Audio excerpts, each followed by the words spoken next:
And good morning, everybody. And most importantly, happy Christmas. And you're very welcome to the final Sight and Sound Technology webinar of 2023. What a year it's been here at Sight and Sound.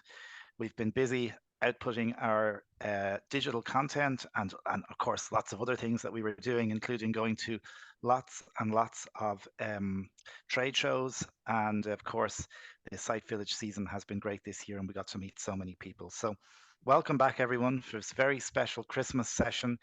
Thank you for all coming along to join us for your mid-morning coffee on this Friday, the 8th of December. My name is Stuart Lawler. I'm the head of digital content here at Sight and Sound Technology, and I work through Ireland and the UK. My colleague Shauna Humphreys is also with us today. Shauna is part of our admin team here in Ireland, and Shauna is going to be writing a really nice Christmassy blog piece about Stuart Beveridge's presentation. So that will be published on our website in the coming days. Where we will be joined shortly by Sight and Sound Technologies' Fanula Murphy, who's going to come along and will be helping feedback some questions to Stuart later on.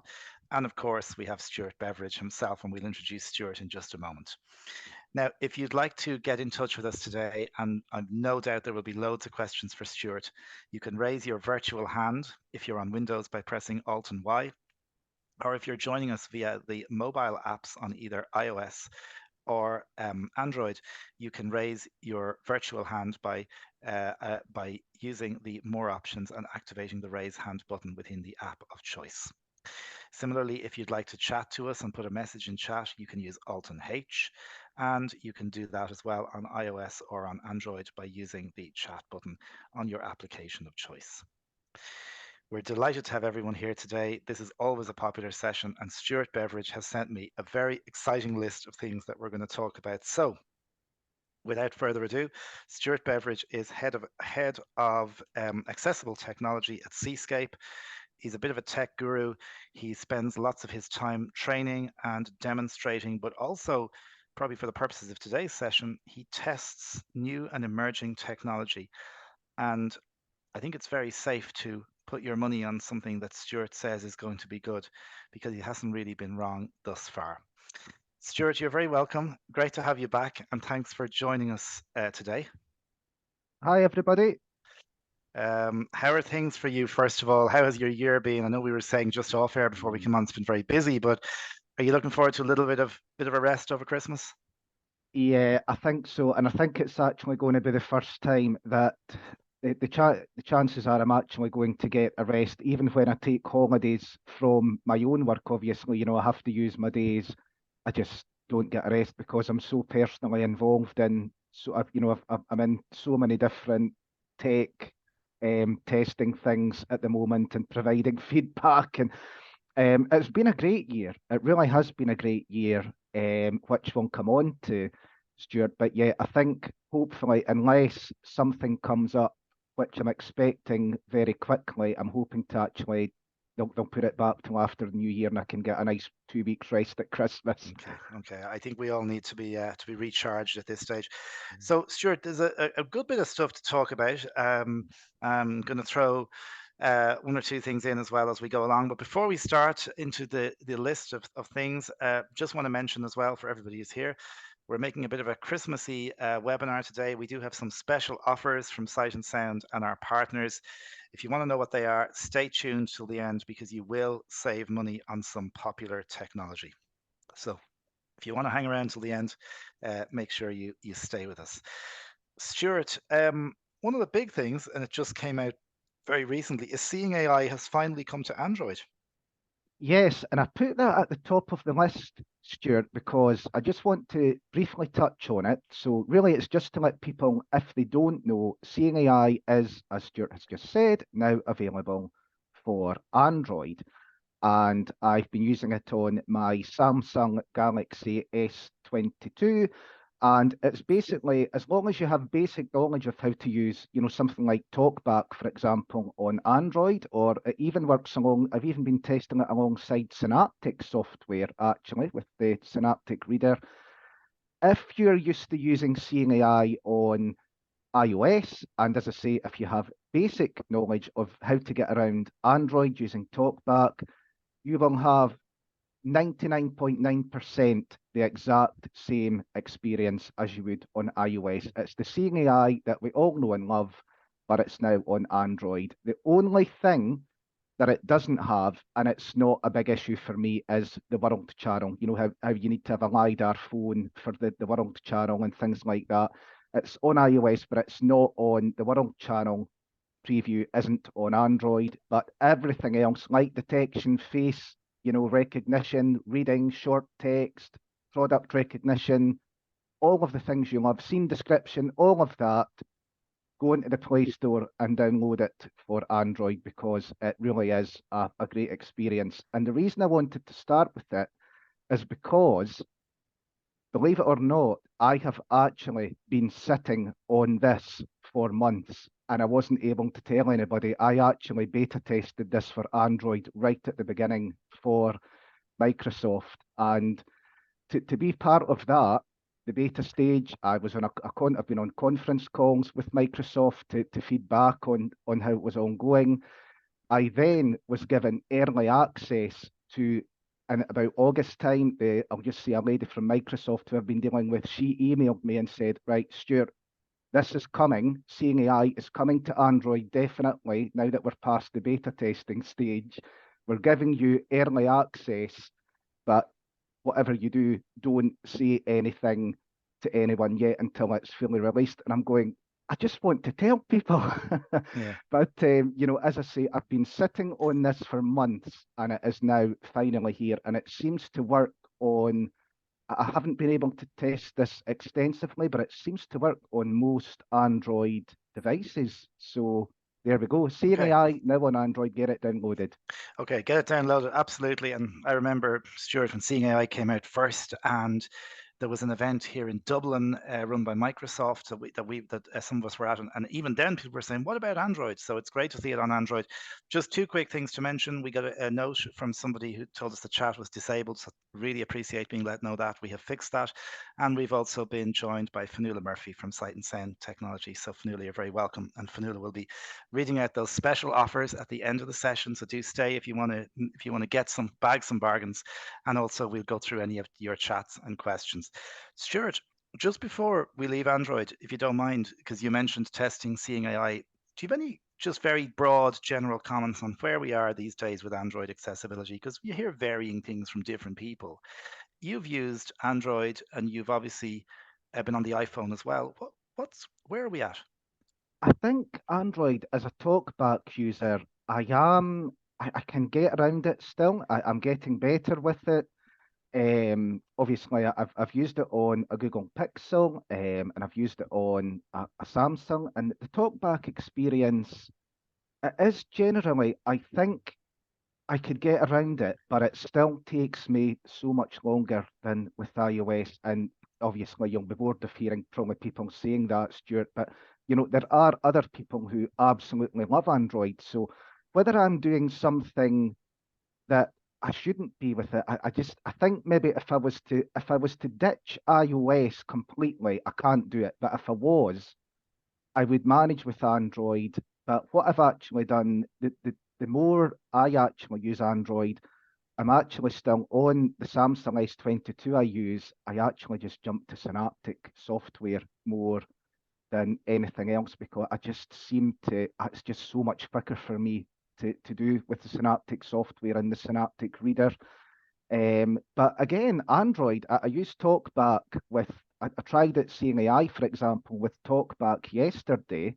I disabled the Synaptic side and just went straight into TalkBack, and it worked beautifully. It worked absolutely beautifully. I think it's more when you go in to try and do something more advanced with Android, if you want to jump up through a list in settings, for example, I can just seem to do it like that on iOS, whereas Android, the gesture, I just can't seem to quite Mm. get the hang of. But it is a very good, it's definitely making strides, and its talkback is so much better than it was, and it's even got Braille back now, seems to be a lot better as well.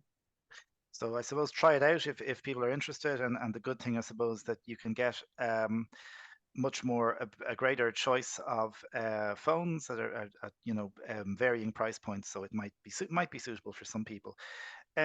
Now, Stuart, I think about a year ago there was a big sigh of worry when Soundscape announced, or rather, when Microsoft announced that Soundscape was no longer going to be developed. They were going to release it into the public domain and make the code freely available. And quite a few organizations and companies jumped on this to develop different versions of Soundscape, although I think, I certainly, on the face of it, a lot of them are sort of similar. You've been exploring the new Soundscape. Are you happy? Absolutely, and I'm heavily involved with this again. Now there are alternatives, so you have something like Soundscape Community. So because they've made the code, well, 99% of the code available Microsoft, you're actually getting things popping up like mushrooms all over the place, aren't you, at the moment? So you've got there was one called OpenScape, which I think is still in development. There's Soundscape Community, which is now on the App Store, which is quite similar. There's Voice Vista. Don't know where the name came from, but there's Voice Vista as well, another app, which is it's Soundscape, but it's definitely not the Soundscape as I remember it. There's a lot more navigating involved. It's a totally different layout. But there's also one that I've not even looked for a while at the OpenScape and the Voice Vista ones. One, because I don't have the time really, and two, because I need to focus on the one that I'm involved with. I'd rather put my whole focus on the Soundscape app. So not Microsoft, but Microsoft were very happy for us to keep the name. So Soundscape is now also available at the moment only on the App Store, but it's free, and it is the Soundscape that everybody knows and loves. And if you're looking for it, Soundscape is developed by the Scottish Tech Army. It's a tech charity here in Scotland. And if you download it, you're going to get absolutely to the last degree the same soundscape that you had before. And I just think it's great that we were able to move on this so quickly. Again, I'm using it every day. I actually think, to be quite, and I'm not just saying this because I'm involved with it, I actually think it's more accurate than the soundscape we had before. But what we're also doing, this is why I wanted to speak to you about this, is we are not going to just stop at Soundscape as it is. I've just actually had a meeting last week with the developers at the Scottish Tech Army, and what we're looking at now is we actually in the future want Soundscape we want it on Android. So we're really going to push next year, I think, to get it on Android. We're going to get it in as many countries as possible. And we want to bring added features in the future, such as possibly door detection, which is a big thing. And we also hopefully want to get public transport information in there as well, and the ability to actually have it guide you through a beacon to your bus stop, help you get on the bus, get off at the other end, guide you to your destination at the other end. So again, huge potential here for developments, and we don't think we need a device with LiDAR for the door detection to work. We think we can get it on every iOS phone. And if we can get it to Android, and I don't know, Stuart, is it available in Ireland? Do you know? Or I do believe it is both Soundscape from the wow, Scottish Tech Army and Soundscape Community, because one of the Irish sight loss charities over here were involved in the Soundscape Community. But yes, they're both available here.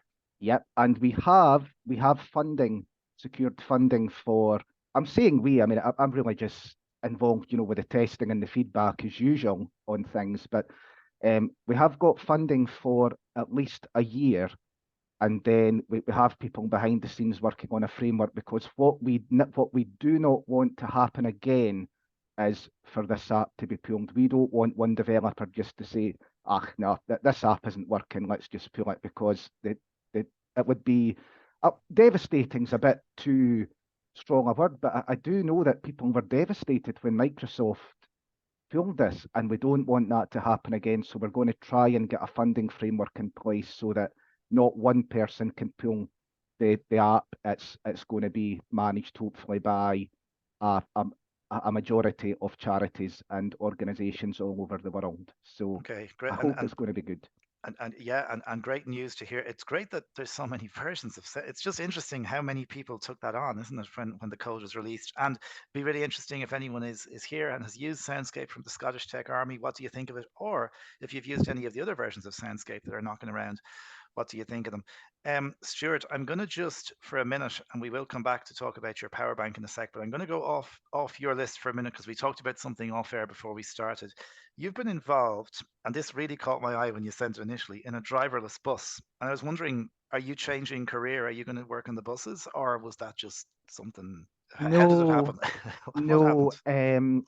I needed to jump on the self-driving bus up here at the autonomous vehicle, as Stagecoach want the autonomous bus, as Stagecoach want us to call it.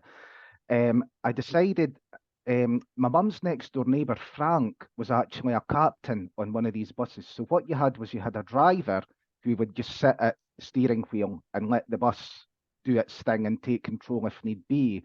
But then you also had a captain who is Frank, and Frank would be constantly analysing the software on this bus. What's it doing correctly? What's it not doing, etc. And because of where technology is going and things like biped, which we'll come on to as a huge example, and there's something else possibly in the horizon as well, I thought because I'm so heavily involved in biped, I need to know what the software in this bus, what the self-driving software actually capable of doing. You know, where is it going? What can it do? What can it not do? So I asked Frank, look, could you put a word in for me at Stagecoach and let me test this bus? And Frank came back and said, right, I'll let you on the bus, but Stagecoach says they're not liable for anything. So if you want to go in this bus, you do it, you know, on your own. And I Fair said, enough. yeah, yeah, no, but yeah, Frank, when can I go? When I'll go on it now if you want. And he said, so he took me on the bus on a Friday, and I had my mum and dad with me as well with my guide dog Dax.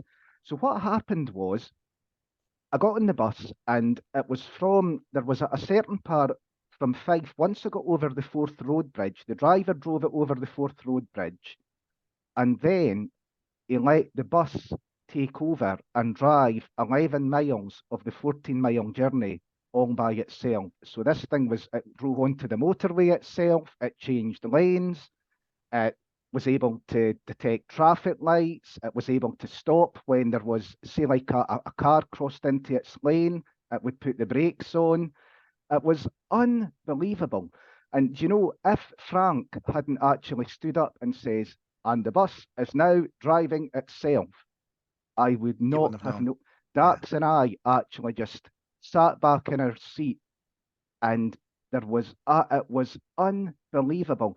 And the reason I laugh was Frank says, Stuart, as soon as he said, you know, the bus is now driving itself, he says, Stuart, if you could see your mum and dad, he says they're holding on to the rail in front of them and their knuckles are as white can be. And, you know, honestly, it was an unbelievable experience and what it could do, but they've now actually pulled it. I don't know whether the Scottish government's run out of money or, you know, they've maybe just decided they've done all the research they can, but to actually, for what the bus did and actually keep you safe and keep you on a course, a safe course and going in a straight line, etc.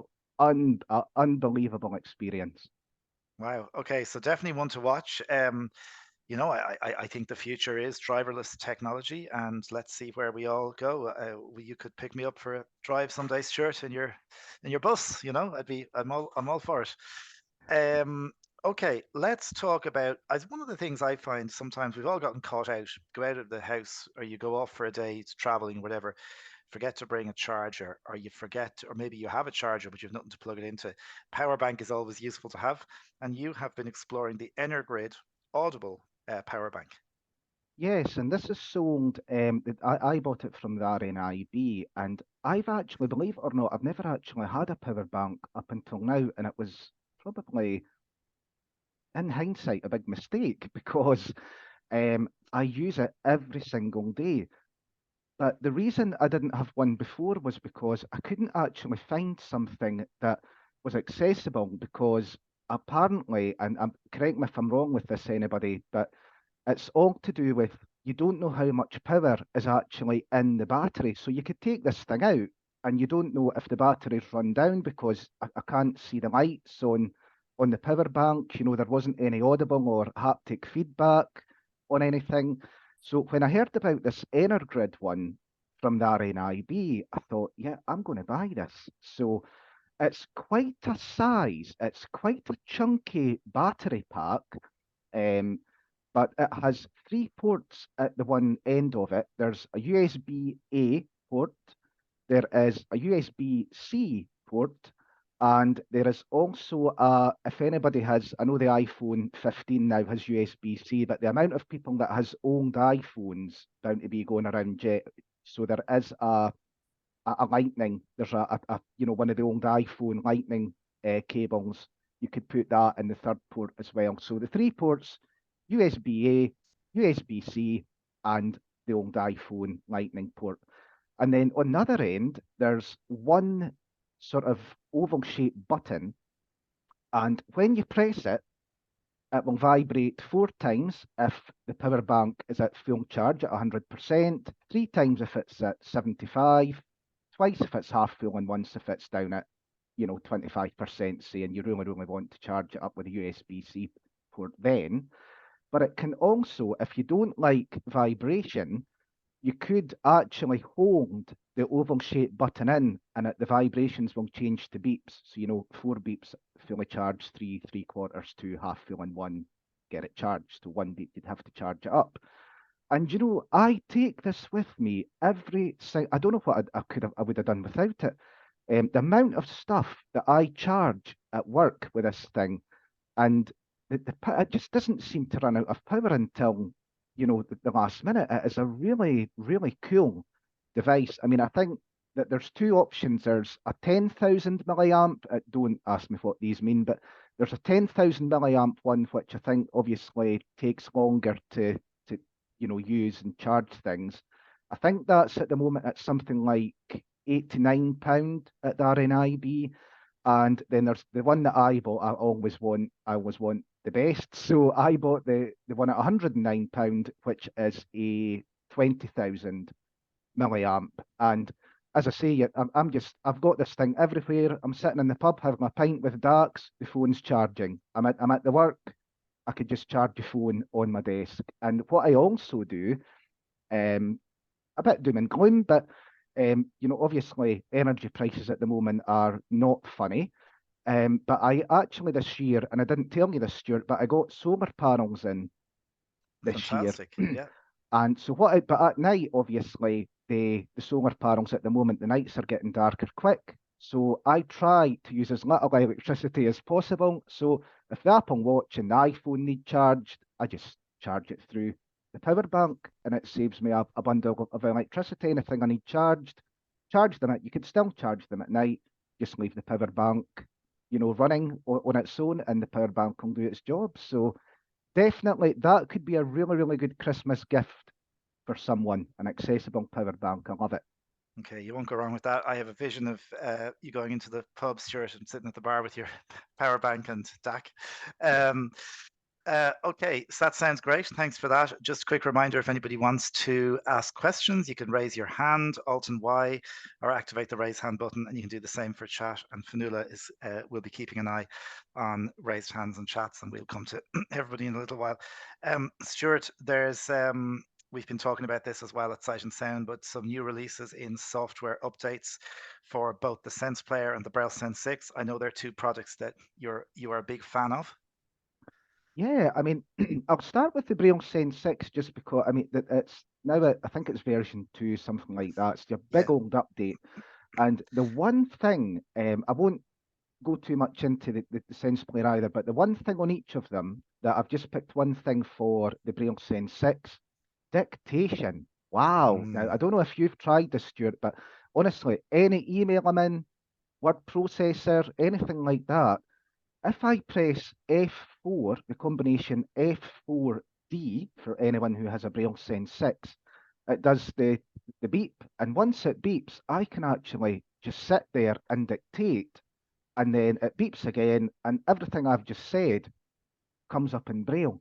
And it really is quite probably a long time coming. And I thought, when I tested it, I just thought, I'm not sure if this is going to work. But the more I'm using it, if I really can't be bothered, brailing, then that dictation feature, I just use it if I just really need to dictate a quick thing in the word processor, I'll use it for that. I've not tried, a few paragraphs or anything yet, but it certainly looks as though, again, that's a big game changer for the Braille Sense 6. I don't know, have you tried this, Stuart? What do you think? Yeah, the dictation is great. I think very, as you said, handy for quick emails.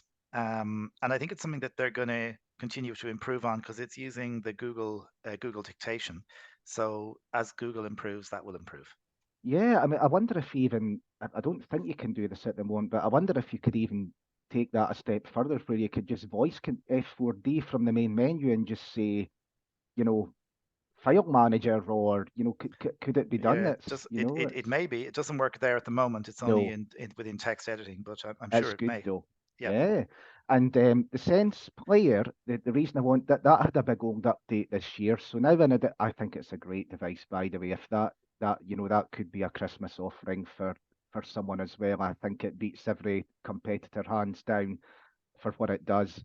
But what it has now done, and I think what sets it apart is you've got your usual, your podcasts and your online radio and all that sort of thing. It's a very, very good voice recorder. If you want to make high quality recordings, get yourself a Sense player with something like you don't need it, but even something like a Shure MV88 microphone. Wow, that does a serious job of recording.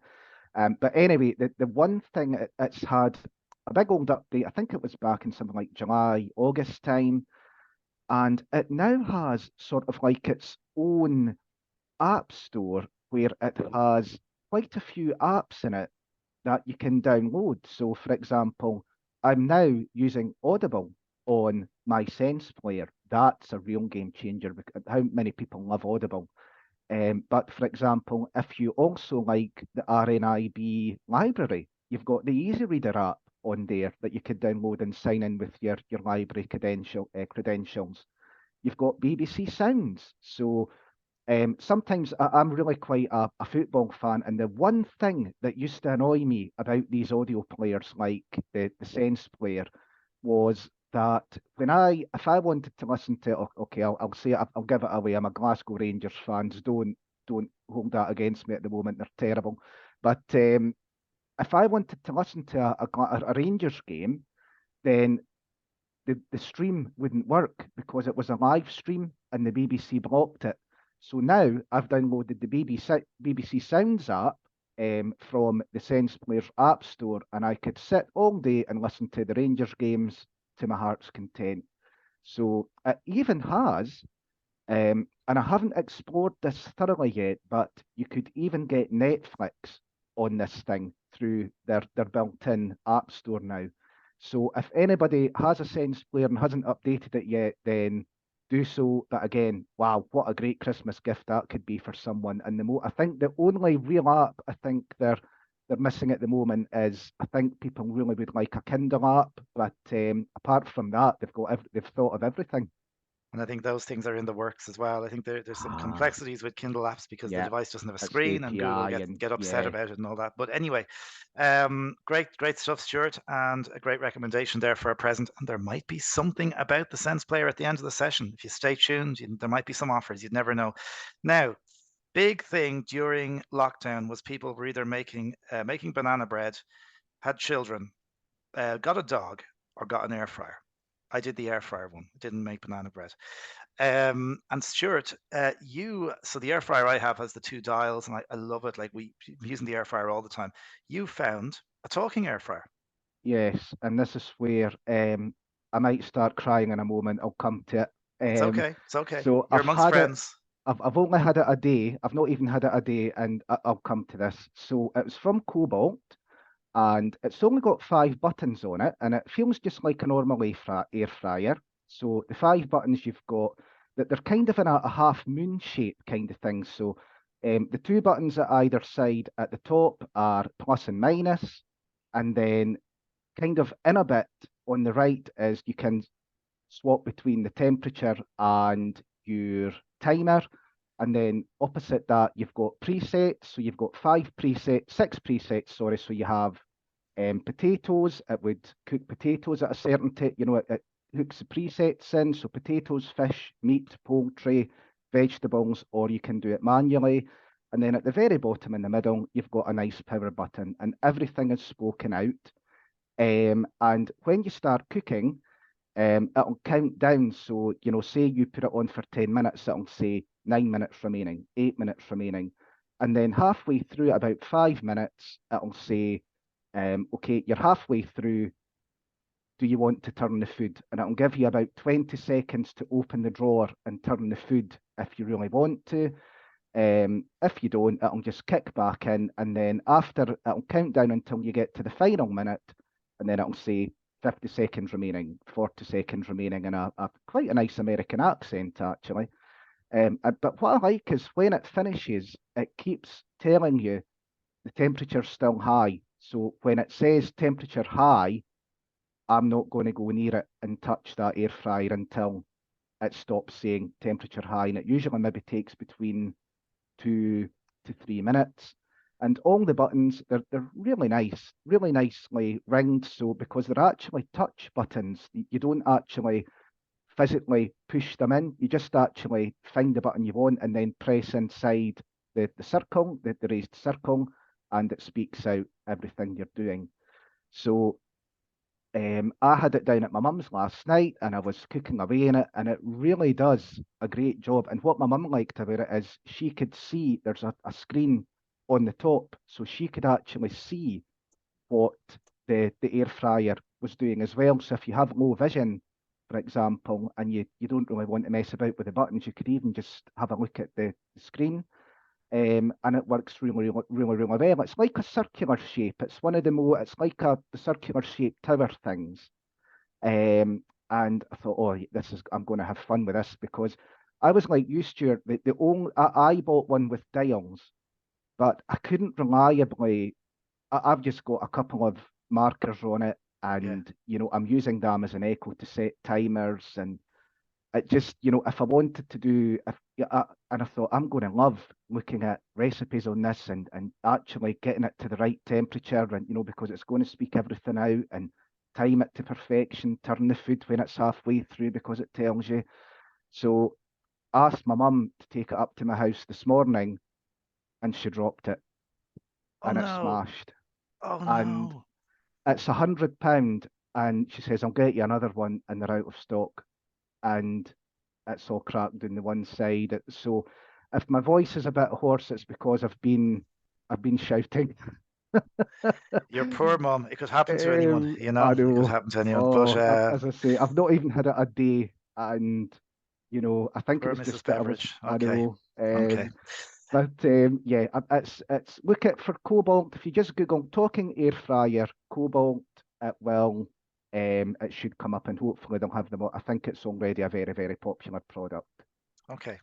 All right. I was going to say, Stuart, your mum, when you said that she was interested, she saw you cooking it last night and she's looking at the screen. She was probably thinking, all the dinners I've made him, and finally I can sit down, he can Yeah, cook she me could get something. rid of me. And then she drops Yeah, the air fryer. and then she drops it. All right. We'll have to get your mum on the next show and hear her side of the story. Um, okay. This is really, really good stuff. And just a quick reminder, I think I see something coming in on chat there. We'll get to chat in a few minutes with Fanula. But you can do your raised hands. I'm sure there'll be some questions for Stuart in a few minutes because we're nearing the end of your list, Stuart. But I know you're a big fan of Biped, and Biped were at Site Village this year. I didn't get an opportunity to see them, but you were raving about this last time.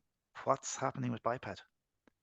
So Biped this year, they've done some under the hood tweaks again. We've got they're asking me for a lot of feedback. Yet heavily, not heavily involved, but any new version, I'm testing it to the maximum. So at the moment, Biped is still an obstacle detector first and foremost, but now they are starting to move. They are actually adding new features. So you've got the obstacle detection, 3D obstacle detection, which is great. But now what they're doing is they're actually starting to, they've just put a new feature in where it detects drop-offs. So for example, if I'm approaching a descending flight of stairs, it will play a certain sound to let me know, yeah, you've got a descending flight of stairs coming up. And then you could use your mobility, your primary mobility aid to negotiate these flights of stairs. It detects holes in the pavement as well. And trust me, up here in Fife in Scotland, that is actually quite a good idea at the moment. The roads and the pavements are so bad. Um, and also, what it does, I think it's about 40 centimetre. It has to be at the moment about the drop off has to be about 40 centimetres or more. So where I think I might find this useful if I ever need to go on the train, what they want to do is I always found it difficult to get from the platform to the train. And again, it will detect those drop-offs. So that's where we are at the moment with Biped.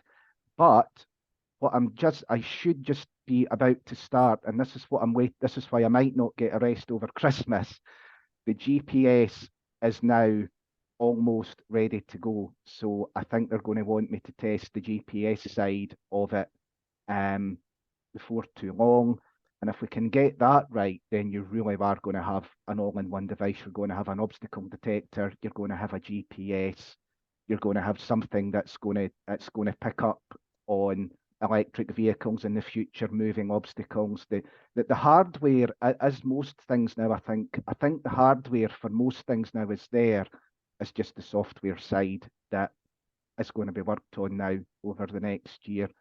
And the price is now, it used to be €4,700, I think it was. It's now gone down because of drops in the value of components that they need to use. It's actually now you can get it for €2,900. So whether people will want to do that now and without the GPS, I don't know. I was a very early adopter, but it's just great to be part of something that, I mean, in the future, we've already been talking about, can this predict dangerous situations? Can this plot its way around a safe route around obstacles? Because this has driverless automobile technology in it from Honda. So the possibilities are endless. Can it, if it does detect that the route you're going on is dangerous, can it plot an alternative? It's just such an exciting time for it. So I think next year might be the year of the biped. Excellent. And Stuart, that's a significant price drop as well. So, it might be something people want to consider. Do they still, am I correct in thinking when you were talking to us last time, it was a kind of a subscription-based model? Is that still the same, or can Yes, you buy it outright? yeah, I mean, you could buy it outright, Okay. and that would be, I would recommend buying it outright, possibly, and just the €2,900, get it now, and probably a bit of a steal, if the GPS comes to fruition, which I'm sure it will, and other things. The subscription is still the same, so you would be paying. You'd get a 30-day free trial, which is you'd get that with, you could easily hand it back in 30 days if you pay up front anyway.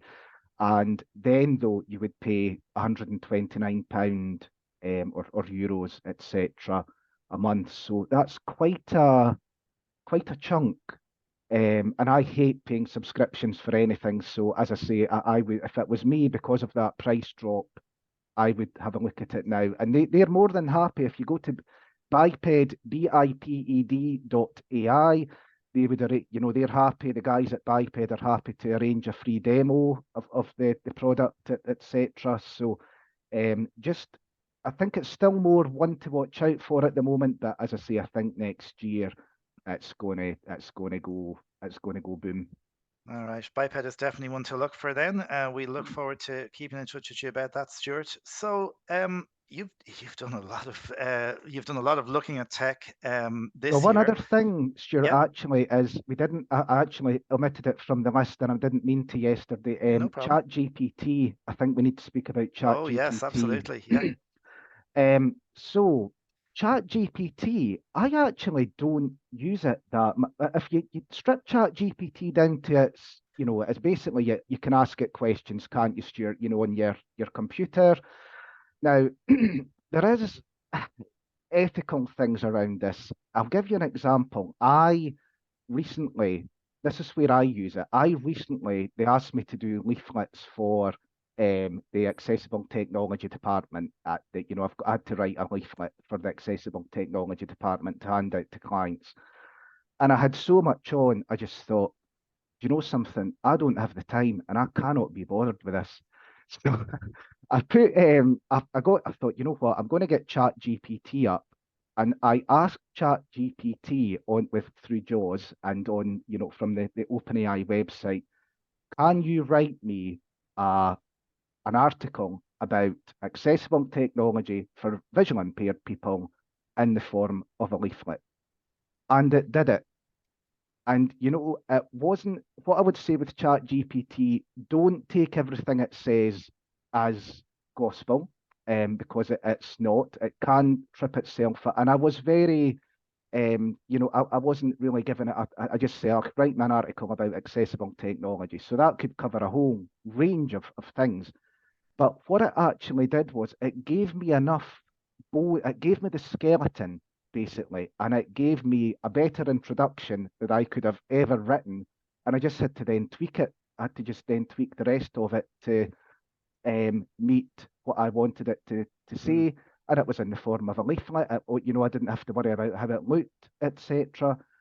Um, I suppose that the main thing is now that for productivity is fantastic. The only worry that people at the work are having with their kids are, what if they get homework and they're just going to ask Chat GPT, go and write me an article about, um, you know, write me a critical response about Treasure Island by Robert Louis Stevenson for their English, for example.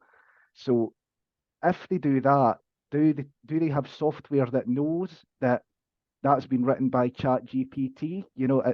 There's the ethical side, but I think for what I need it for, just a wee bit of productivity here and there when I can't be bothered, to be quite honest, it's great. But the Have, main thing about, sorry, Stuart, on you go. I was going to say, have you tried the voice aspect, Stuart, where you can speak to it? Yeah, it seems to be, it seems to get it okay as well. Again, I'm not using it extensively, Hmm. but again, it looks the business, doesn't it? And I've got it on the phone. I've got Chat GPT on the phone as well.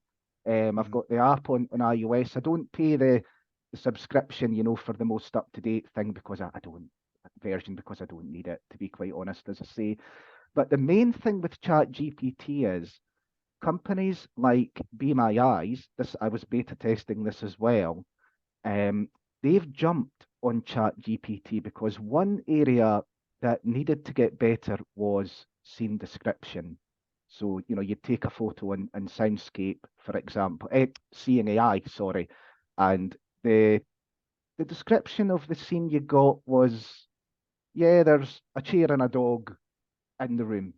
Wow, yeah, right, okay, that's helpful, isn't it? Really, really bland. Whereas when I tried this with Be My Eyes, the description, or Be My AI, as it's called, the description was wow. And then, so say I took a picture of I took a picture of the landscape across the road. There's a nice grass area across the road from where I live. And it described, it was a grass area. It said there was a yellow line for no parking. I got that there was buildings behind a painted fence. And I then could follow up. But after that scene description, I could then go into a chat box sort of thing, and I could say to it, describe the wooden fence, and it would then actually tell you the size of the fence, the colour of the fence, what it actually, it told me thought it was a metal mesh fence, that sort of thing. So the possibilities there are endless, and you're just getting started. And what I like about it as well, just to finish, is I was speaking to Envision about this yesterday because they have now got a describe scene beta, I'll hasten to add, feature now available on the Envision glasses. And the other day, I took a picture of my living room using the describe scene feature on the Envision glasses. It's now got a chat GPT thing in it. So it told me, it described the room in absolute detail. And then I was able to hold in the voice control button and I could say to it, what colour is the couch? And you can actually question everything that the scene is in the scene. So really, really fascinating to see where the describe scene feature on the Envision glasses is going, because what I was saying, they don't want to go down the biped route, the Envision glasses. They don't want the Envision glasses to be obstacle detectors and, you know, try and plot your way around obstacles. But what I was saying to Karthik yesterday was, if I was to say, take an example of, say I was to go into a park and I was to take a picture and it would describe the park, and one of the items it said is, and there is a park bench. Why couldn't I, rather than trying to use it as a mobility aid, why couldn't I just say to it, where is the park bench? And it could say something like, it's approximately, you know, the response I would get was, it's approximately 3 meters away to your right, slightly to your right.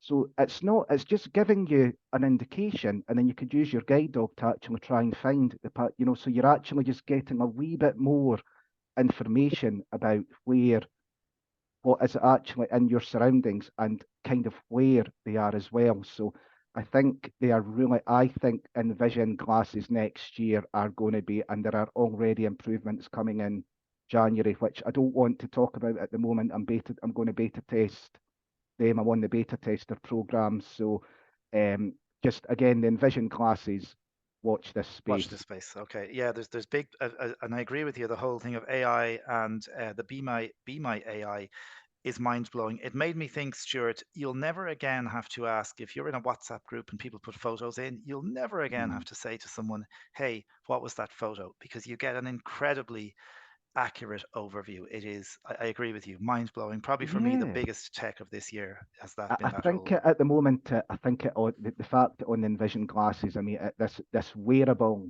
solution is just wow. Yeah. And again, the only thing it is doing is that apparently at the moment they don't want to go down facial expression routes. And I don't know how you feel about this, Stuart. I really don't. It doesn't bother me at all. As long as you're getting the kind of main details of what's in the photo, that's enough for me. And everybody's jumping on the bandwagon with this. You know, Microsoft, what is it now they've got, Stuart? Is it Copilot that's coming Yes. with Yeah. Microsoft? Yeah. Google have Bard, I think it Yes. is, and Yeah. Apple are going to have to do something with it in the future, I think, as well. They can't be left out of the loop there. So again, if Apple do it, wow. Let's see what happens. Okay, watch this space. Loads of things to think about there. Stuart, I just, if you didn't mind, I wanted to bring you back to biped. Well, not to biped. When we talked about biped, it prompted me to ask you, because you had talked to us last time about strap technologies and you were testing it out, and I know they were sort of, you hadn't heard anything for a little while. Is there any advancement on strap technologies since the last No, time you were? No. no, Okay. and this is one area that I've had my fingers burned, I'm afraid, Okay. with strap, but I've still got it if anything materializes. Right. Okay. Okay. So brilliant. Tech that you're going to be testing next year. Anything else that you're testing next year that you haven't referenced for us before we go to Q&A? And quick reminder, people can put their hands up. There must be people with questions for Stuart Beveridge now. We've covered a lot of stuff. Is there anything else you're testing next year, Stuart, that you wanted to flag for us? Yeah, and I can't say too much, but obviously, I think, as I've said before, I think a lot of things now they've actually got the hardware. So watch Biped, watch the Envision glasses. There might be alternative smart glasses on the horizon. I do wonder, I do have a contact at Apple. I might, if Apple Vision Pro rears its head, I wonder whether people are going to be ready for that sort of thing yet. I don't know, but I am looking possibly at Apple Vision Pro. There might also be, and I don't know if you, and I can't say too much, Stuart, but there might be a primary, and I'll say again, primary mobility aid that has self-driving capabilities that I've already spoken to the developer about getting my hands on in its early stages. So Okay. that's really exciting. If I can get my hands on this primary mobility aid, it doesn't want me to say too much more at the moment, but I'm quite happy to come back on. Okay. I appreciate we've kind of asked you a very broad question there. There's lots of things that you can't say. So yeah, let's stay in touch, and because we always enjoy these sessions, Stuart, to get you back and update us on what really is like cutting edge technology. I think for lots of us here, we're using tech every day, but it's really nice to glimpse a little into the future, and you do that so well. So thank you for giving us your Well, time. yeah, and again, the other thing that I probably won't look into, but I know about, Stuart, just to finish, is Braille is taking a totally different direction as well, isn't it? With tactile Hmm. graphics and things. So again, that might be one for Sight and Sound mode, just to pique people's interest. I think it's going to be more education and work based, and they're thousands and thousands of pounds. But again, I'll be looking into the Braille side just for my own Yeah, curiosity as and well. we're exploring lots of Braille at the moment. We're doing lots of work. I guess to look at this, one of the things that I personally think, Stuart, we are already seeing lots of multi-line Braille out there. It's really interesting. Everyone's doing great work, but I'm now more interested to see how the screen readers are going to feed those multi-line interfaces, because it's very different to feeding a single line of Braille. So I think a lot to watch in the next year or two on that front as well. Um, okay, so time for questions and answers. We'd love to hear from you. You can raise your hand if you have a question for Stuart Beveridge, anything you want to know about some of the tech he has been testing. You can type in the chat if you want as well. Do remember we have some offers to tell you about in a little while, but let's see if we got a couple of questions first. So happy to welcome Fanula as well. Thanks for joining us, Fanula. I don't know if you have anything you want to report. Hi, Stuart. There was one question from Jade, and it was when you were talking about the very sad air fryer, Stuart. If you can bring yourself to go back to Yeah, that. go on. Now, I'm presuming it was when you were talking about that, and I may have was very upset for you, so I may have missed the detail. But she wanted to know, was there any option to reduce the countdown announcements? Is that relating, Jade, to the air fryer? Because the question came in at that time. I think it might be to the timer. The fact that Stuart was saying it gives you every minute, it says 9 minutes, 8 minutes, I presume. Okay. Yeah. So I mean, as with anything, I thoroughly look at the instruction manual, and to my knowledge, there is no way to reduce the countdown announcements. I mean, I'm quite happy with it at every minute because it reminds me that something's, cooking through there. And I mean, it's £100, as I say. I would say it's very, very basic. I mean, don't think this is anything like a Ninja Foodie or anything. It is very, very basic. It does, or in my case, with mine, it did what it said on the tin. But don't expect anything. Wow, it's just keeping you right in terms of cooking your food. And it goes every minute until it gets down to the last 50 seconds, and then it does a 10-second countdown. Right. Every recipe you read now, it requires an air fryer, so sounds like a good option. Yeah, definitely. No other questions at the minute now, unless Okay. anybody would like to raise their hand or anything else. If anyone wants to raise your hand, you could do that with Alt and Y. Click the raise hand button if you wish to do that. Oh, I hang see on, there is one. How did I miss that? Joe. So one sec. Joe Fullerton. Oh, hi, Joe. Sorry, I think we're just bringing her on. Attempting to. Sorry. What is wrong here? So, Stuart, yeah, interesting that air fryer, the air fryer saga. You'll have to let us know when you get your new one. Yeah, I think it's been so popular that I might be waiting a while.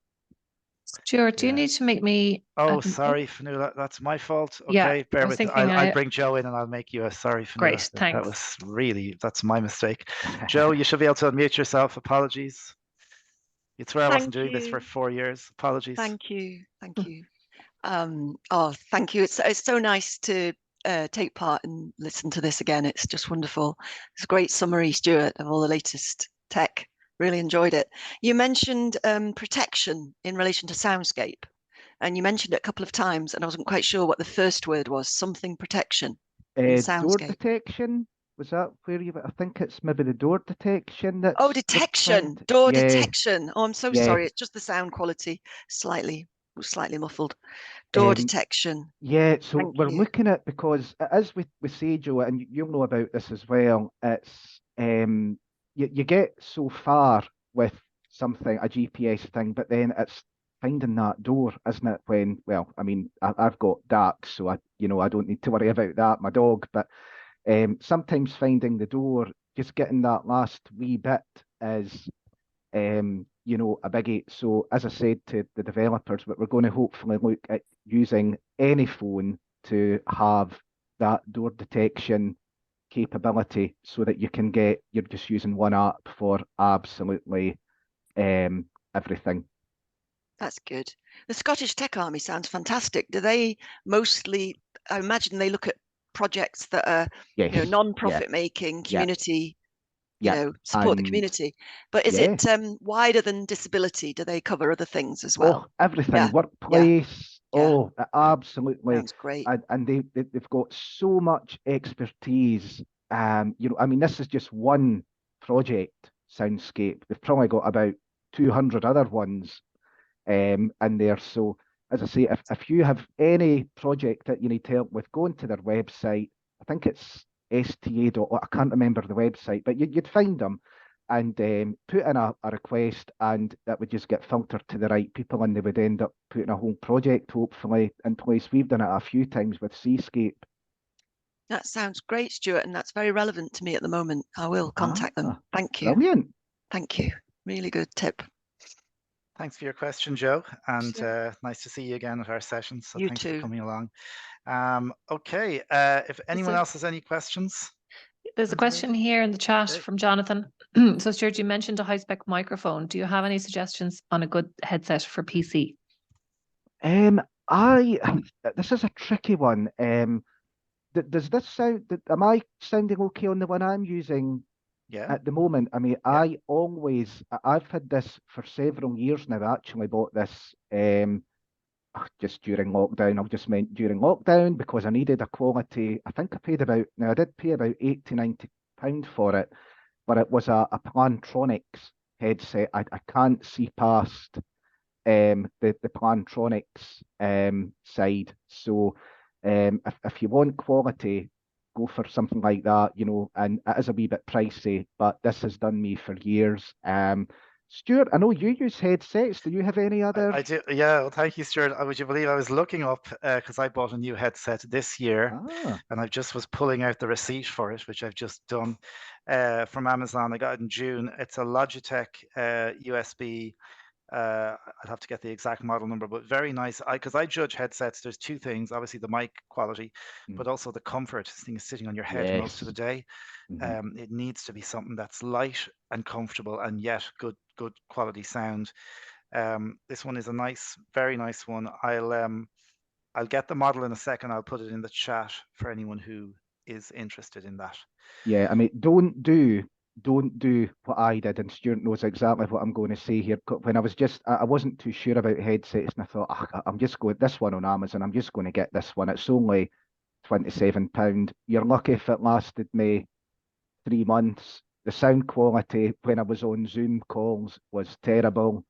It was, so as I say, if you really want a good headset, I know Microsoft I think they do a Teams headset now as well. If you're big on Teams, then there's stuff on Amazon about that. But yet, certainly, what I would say is do your research. Don't just dive in and buy the first thing that come. Because I mean, this one I've got on this Plantronics one, it's just a headset that goes over the top of my head with earphones on the sides, and then there's a boom mic which I can adjust I can position on the left-hand side to where my mouth is, and actually I forget I'm wearing it. It's so comfortable. So comfort and sound is definitely the two things you want to go for. Stuart Lawler, is yours wireless? No, it's a USB headset. Same here. Okay. Yeah. The headset that I'm wearing, the dog chewed one of the ear cushion things off about a year ago, and I keep saying I need to buy a new headset because it's really uncomfortable.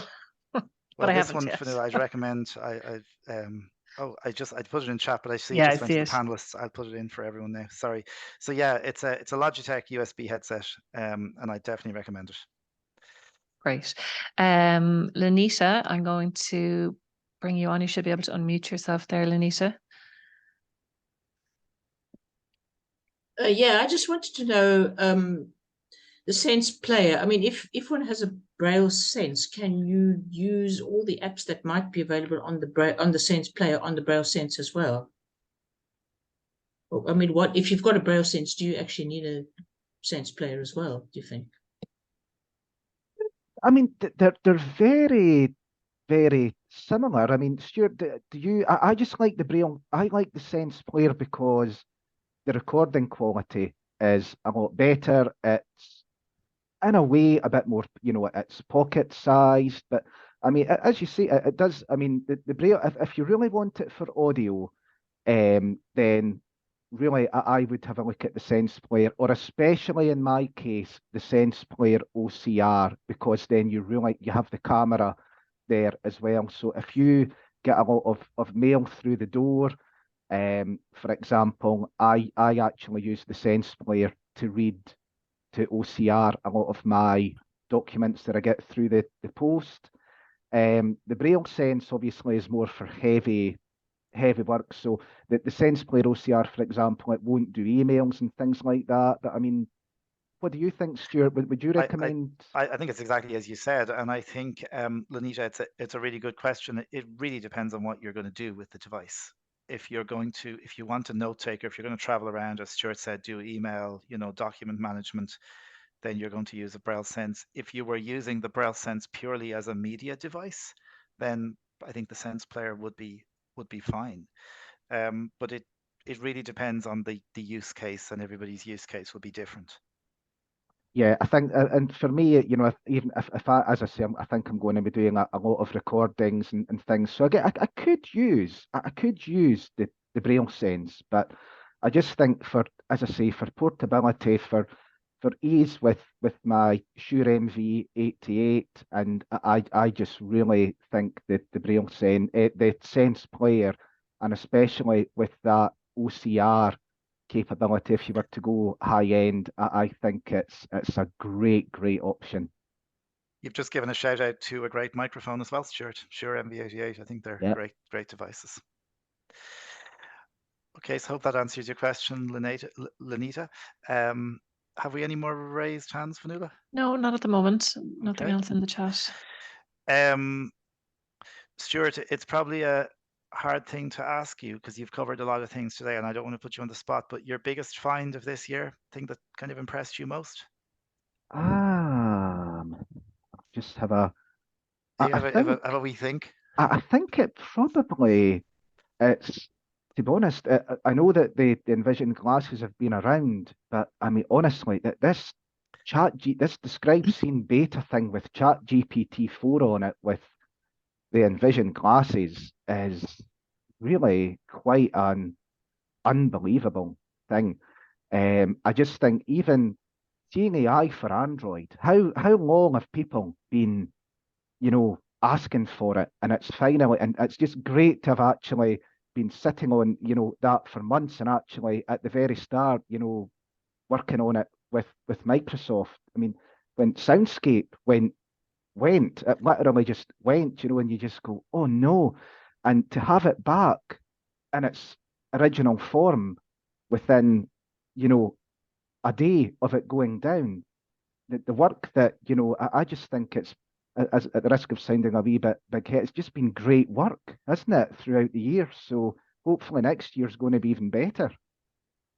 Yeah, there's certainly a great amount of tech. There's a lot of people doing really interesting things in the specialist and mainstream tech, I think, which is great for us because it gives us much more choice.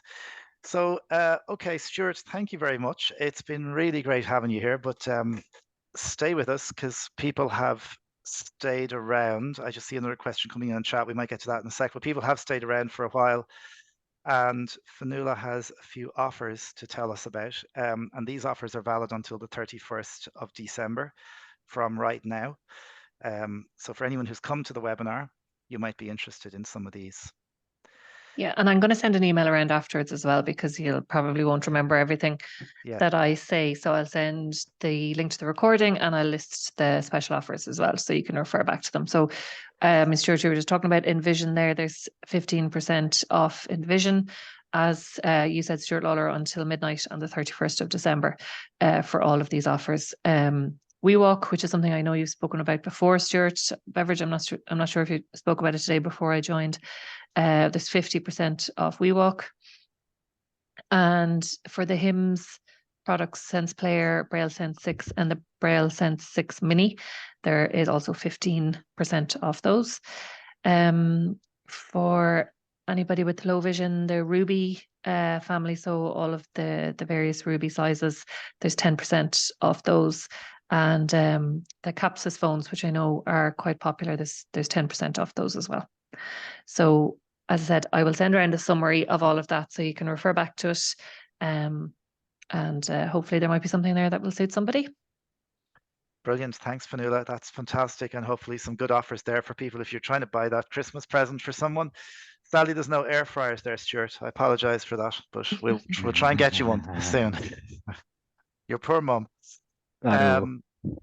I just saw something coming in on chat, Fionnuala. There was a question there from somebody who has low vision. Any views on wearable VR masks or a VR headset, maybe? Yeah, it's not something I'm. No, we're kind of out of our depth this one, aren't we? I think if one person who is very sort of looking at all this new technology for low vision is our CEO, Glenn Tukey. So maybe if whoever has posted that chat message, if you'd like to send me an email, I will see, can I find out a little bit more about what might be going on, because there are things happening. I know I'm just not really up to speed on what they are.